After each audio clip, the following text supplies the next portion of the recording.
Dans mon dernier épisode, on a parlé de la prière, de comment prier. On a parlé de vraiment diverses questions que vous m'aviez posées par rapport à la prière. Aujourd'hui, l'épisode sera un peu différent parce qu'on va parler des œuvres de la chair.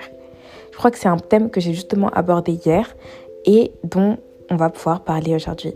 Donc, j'espère que tu aimeras cet épisode. Assieds-toi, prends ton thé, prends ton verre. Bon, bref, j'ai pas besoin de te dire. Mets-toi à l'aise et bienvenue dans ce nouvel épisode de mon podcast. Ah, et tu es béni et tu es une bénédiction, bien évidemment.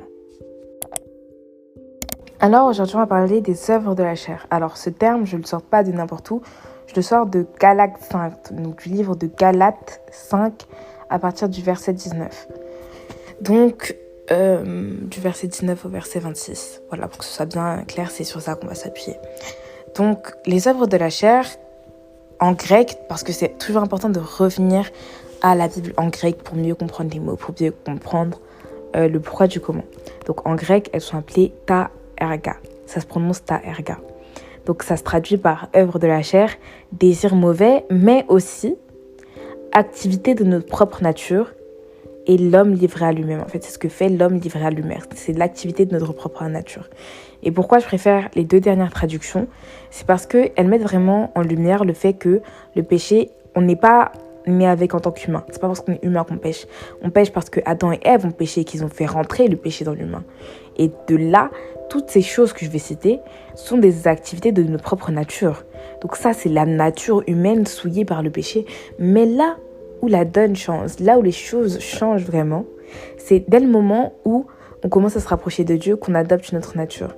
Et toute la partie sur le fait de se rapprocher de Dieu et sur la nature divine, sur les œuvres de l'esprit, elles seront dans un épisode qui sortira demain. Donc ne t'en fais pas, n'aie pas l'impression que cet épisode est incomplet. Il est complet, mais j'aime bien faire les choses en plusieurs parties pour qu'on ait une genre de continuité dans la façon dont on apprend les choses. Ok ?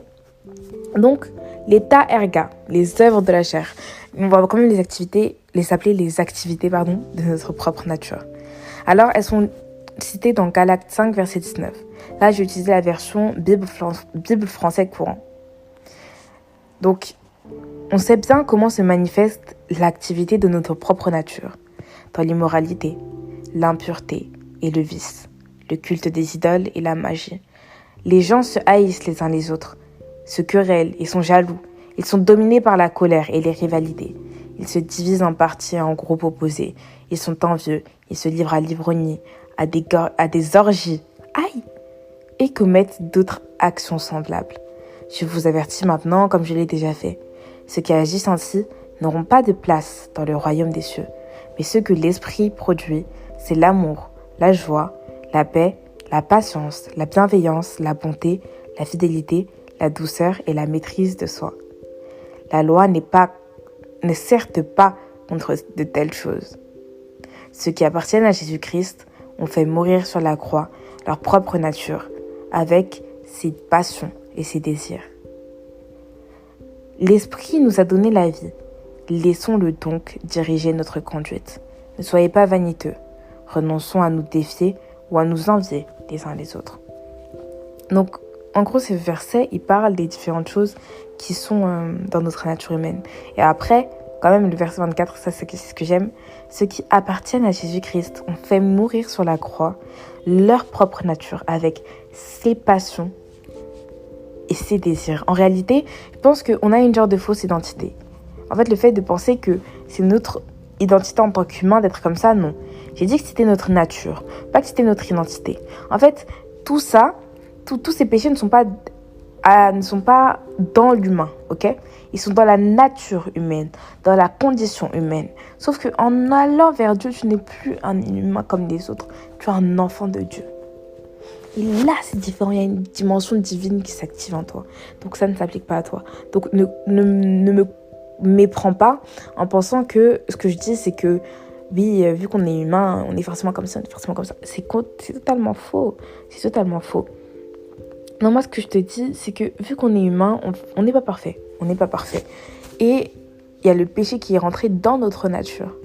Mais comme le dit Galates 5, verset 1, le Christ nous a libérés pour que nous soyons vraiment libres. Tenez donc bon et ne vous laissez pas de nouveau réduire en esclavage. En fait, au final, on perd notre liberté en étant contraint à de telles choses qui sont ancrées dans notre nature. Non pas ancrées dans notre personne, sinon on ne pourrait pas se développer en Christ, mais elles sont ancrées dans notre nature. Et c'est les passions et les désirs de notre nature humaine. Donc c'est ce que notre nature humaine va naturellement nous pousser à faire.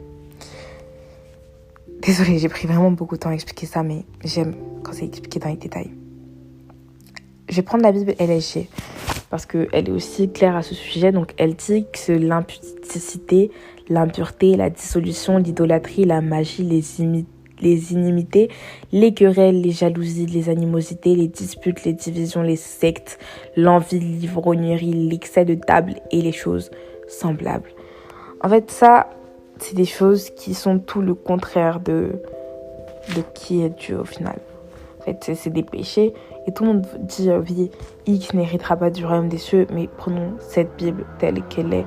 Tout ce qu'il y a écrit dans ces versets, c'est aussi des gens qui n'hériteront pas du royaume des cieux. Et pourtant, on se...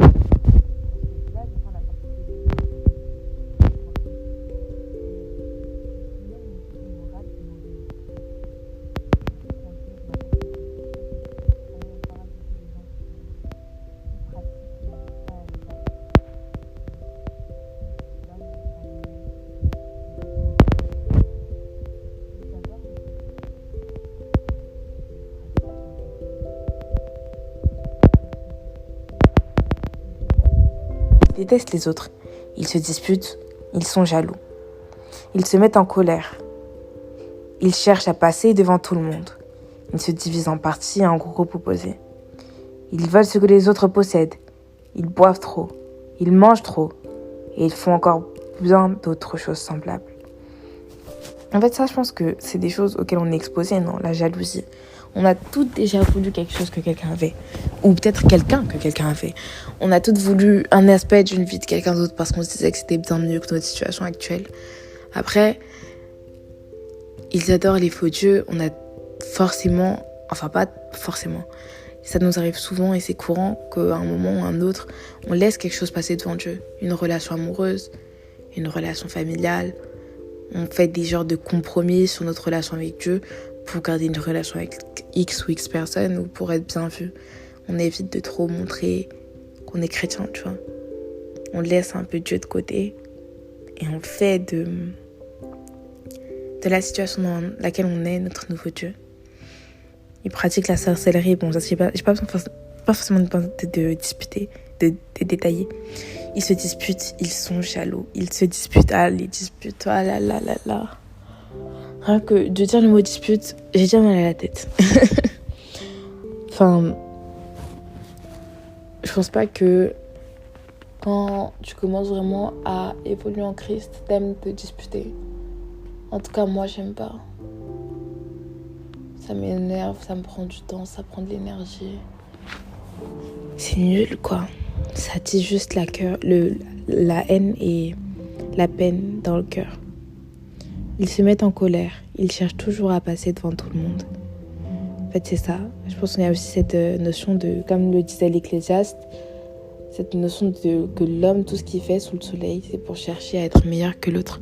Qu'au final, on ne ferait jamais rien pour nous-mêmes, mais que tout ce qu'on fait, c'est pour être meilleur qu'un autre, pour surpasser quelqu'un. Et ça encore, c'est dans notre nature humaine. Ils veulent ce que les autres possèdent, comme je l'ai dit. Ils boivent trop, ils mangent trop, et ils font encore bien d'autres choses semblables. En fait, c'est une façon de dire qu'on cède juste à tout ce qu'on voit. On se laisse aller.